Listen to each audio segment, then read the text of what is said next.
Bonjour à tous. Concile de Chalcédoine, c'est notre 5e émission, le 4e concile œcuménique. Donc il s'est déroulé en 451, soit moins de 16 ans après le concile d'Éphèse que nous avons un peu étudié la dernière fois, qui était censé clôturer les débats sur les questions christologiques. Comme nous l'avons déjà vu, la controverse entre les écoles théologiques d'Antioche et d'Alexandrie, qui était à l'origine justement de ce premier concile christologique, a tourné autour des questions de définition et de vocabulaire, beaucoup autour de ces questions. Mais il faut rappeler encore une fois, on l'a déjà vu la dernière fois, il nous est impossible d'échanger sans les mots, il nous est même impossible de penser sans les mots, d'où l'importance de leur juste utilisation et de leur juste définition. C'est à quoi se sont attachés les différents conciles, on l'a vu. Lors de notre précédente émission, on a vu que certaines formules de saint Cyril d'Alexandrie, qui avait été le grand promoteur de la lutte contre le nestorianisme, pouvaient avoir un caractère un peu ambigu.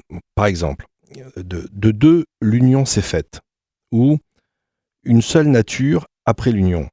Alors, le terme nature, la traduction par nature, qui est la traduction classique, est un peu ambiguë, puisque le terme grec qu'utilise Cyril, c'est physis, et physis peut avoir des acceptions légèrement différentes de nature. Il peut avoir un sens actif et un sens passif qui font qu'effectivement le terme est un peu ambigu. Donc c'est sur ces expressions que Théodoré, l'évêque de Cire, reviendra et rouvrira de fait la discussion. Dans un ouvrage dialogué entre un hérétique et un orthodoxe, qui en fait est lui-même, Théodoré précise sa pensée. Il dit « La nature divine est immuable. L'union des deux natures dans le Christ se fait sans confusion, et la nature divine est impassible. » Face à Théodoré, il y a Eutychès, archimandrite de Constantinople, qui n'est pas un grand féru de théologie, mais qui reste fermement attaché à la lettre même des formules de Cyril. Et Cyril, pour sa part, a été rappelé au ciel le 27 juin 444, sans pouvoir justement donner un sens sans équivoque à ces formules. De ce fait, Flavien, le patriarche de Constantinople, réunit d'abord un synode régional en novembre 448, qui entend Eutychès. Celui-ci répète devant l'Assemblée la fameuse formule « une seule nature après l'union ». Et que, je cite, quant à lui, il n'adore qu'une seule nature, celle de Dieu incarné fait homme. On le voit, nous sommes au cœur d'une divergence de vocabulaire. Après l'incarnation, une seule physis ou une seule hypostase, une seule nature ou une seule personne. Après avoir entendu Eutychès, il est condamné, déposé de sa charge et excommunié.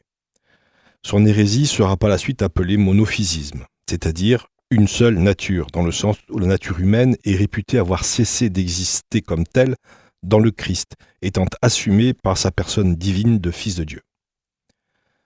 Suite à cette décision, Eutychès, comme Flavien d'ailleurs, en appelle au pape Léon pour trancher leurs différends. Le pape félicite Flavien d'avoir résisté à cette, je cite, « erreur perverse et folle ».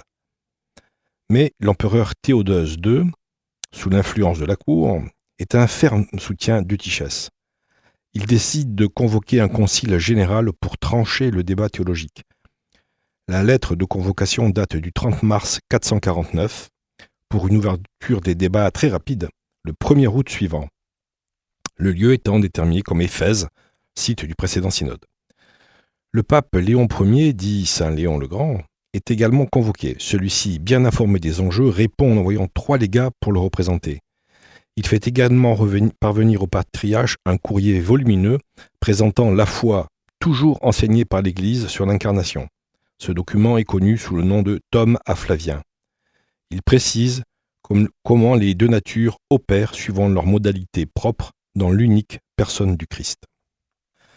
Alors ce concile, convoqué, je mets des guillemets, on va voir pourquoi, convoqué par l'empereur, s'ouvre ainsi le 8 août à Éphèse.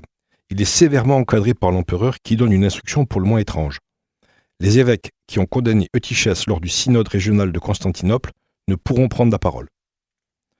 On se souvient des conditions assez chaotiques de la précédente réunion d'Éphèse. Les conditions sont ici encore pires. Bar Soma, un moine syrien farouche anti-nestorien, avait amené avec lui près de 1000 moines, décidés à faire pression, au plan physique, sur les pères conciliaires. Les légats du pape se voient refuser la lecture de la lettre de Léon Ier destinée aux pères conciliaires.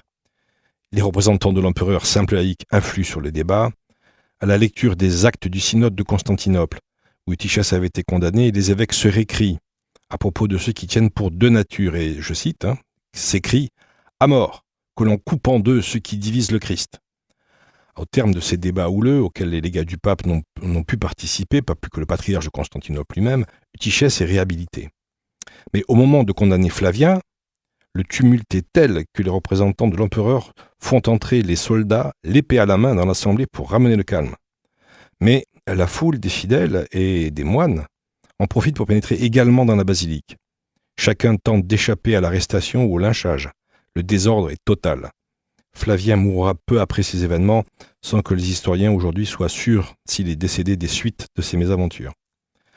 C'est le pape lui-même qui donnera à ces journées le nom de brigandage. C'est ainsi nommé que cette réunion est entrée dans l'histoire de l'Église, le brigandage d'Éphèse. Un des légats du pape, le diacre Hilaire, parvint à s'échapper et, suivant des routes improbables pour échapper aux hommes de l'empereur, réussit à revenir à Rome.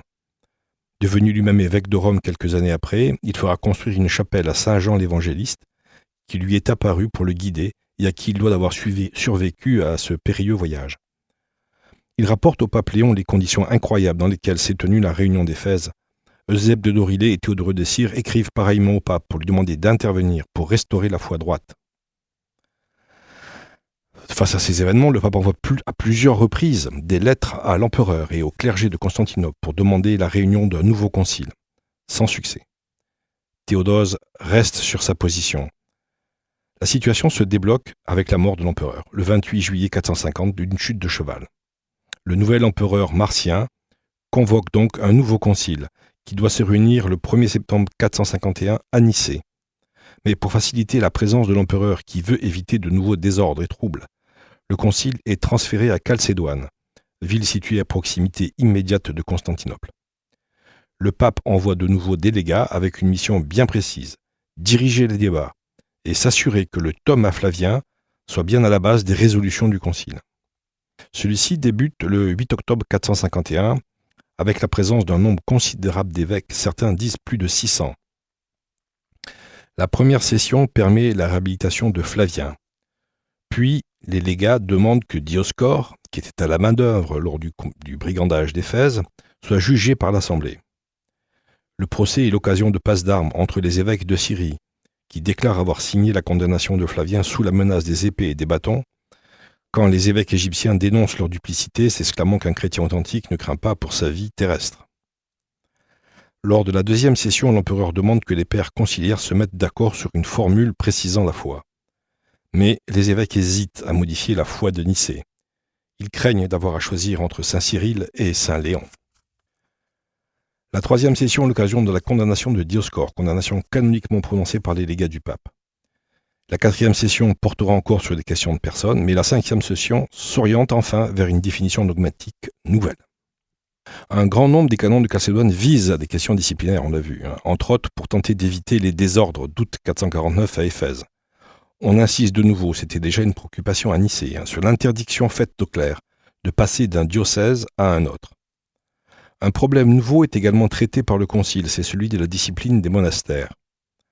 On a vu le rôle déstabilisant que certains moines jouèrent lors des 2 réunions d'Éphèse. Le développement du monachisme s'accompagnait d'une inclination excessive vers le pneumatisme et le charismatisme, surtout dans des communautés de petite taille regroupant quelques moines. Le Concile prescrit que les moines doivent éviter les charges pastorales et se centrer sur la prière et l'ascèse. Toute création de nouveaux monastères est soumise à l'autorisation de l'évêque. Le 28e canon, pour lui, est plus problématique. Il est voté en l'absence des légats pontificaux et rajouté de manière un peu subreptice aux actes du Concile. Il prévoit pour les conflits une possibilité d'appel auprès du patriarche de Constantinople, qui vient ainsi concurrencer à la fois l'exarque de la province, en Occident nous dirions archevêque, et le pape de Rome lui-même. On voit ainsi la deuxième étape du parcours qui mènera le siège de Constantinople de simple évêché vers une parité avec Rome qui sera pleinement revendiquée lors du soi-disant concile Intrulo, dont nous parlerons plus tard. Cette décision est d'autant plus malheureuse que c'est bien une raison politique qui en est à l'origine. Cette prééminence n'est en effet pas fondée sur ce qu'on peut appeler le prestige apostolique, ce qui est bien sûr le cas de Rome, dont le premier évêque était Saint Pierre, mais sur la politique, sur le fait que la ville est le siège du pouvoir impérial. Cette confusion, voire même domination du temporel sur le spirituel, sera, sur le long terme, une faiblesse des églises d'Orient et une des racines du schisme de 1064, entre les églises qui se diront orthodoxes et Rome. Le lendemain, les légats protesteront vivement contre cette innovation contraire aux traditions de l'Église, en particulier au sixième canon du Concile de Nicée, hélas, sans succès. On l'a dit, la 5e session, elle, a traité vraiment la question dogmatique qui était au cœur du Concile. Le 22 octobre 451, le Concile approuve ce qui sera appelé le symbole de Chalcédoine. Il ne s'agit nullement de remplacer le symbole de Nicée, mais d'apporter des précisions sur la question christologique qui était centrale donc, dans les deux conciles d'Éphèse et de Chalcédoine. En quelque sorte une annexe. Je cite les termes. Le Concile s'oppose en effet à ceux qui tentent de diviser le mystère de l'économie en une dualité de fils. Il repousse, loin de l'assemblée des prêtres, ceux qui osent dire passible la divinité du Fils unique. Il s'élève contre ceux qui imaginent à propos des deux natures du Christ un mélange ou une confusion. Il chasse ceux qui disent dans leur délire que la forme d'esclave que le Christ a reçue de nous est pour lui céleste ou de quelque autre substance. Et il anathématise ceux qui inventent la fable de deux natures du Seigneur avant l'union et n'en imaginent qu'une seule après l'union. Suivant donc les saints-pères, nous enseignons unanimement que nous confessons un seul et même Fils, notre Seigneur Jésus-Christ, le même, parfait en divinité, et le même, parfait en humanité, le même, vraiment Dieu et vraiment homme, avec une âme raisonnable et un corps consubstantiel au Père selon la divinité, et le même, consubstantiel à nous selon l'humanité, en tout semblable à nous, sauf le péché, avant les siècles engendré du Père selon la divinité, et au dernier jour, le même, engendré pour nous et notre salut de la Vierge Marie, Mère de Dieu selon l'humanité. Un seul et même Christ, Fils, Seigneur, unique engendré, reconnu en deux natures, sans confusion, sans changement, sans division, sans séparation, la différence des natures n'étant nullement supprimée à cause de l'union, la propriété de l'une et l'autre nature étant bien plutôt gardée et concourant à une seule personne et une seule hypostase, un Christ, ne se fractionnant ni se divisant en deux personnes, mais un seul et même Fils unique, engendré, Dieu Verbe, Seigneur Jésus-Christ, selon que depuis longtemps les prophètes l'ont enseigné de lui, que Jésus-Christ lui-même nous l'a enseigné, et que le symbole des pères nous l'a transmis.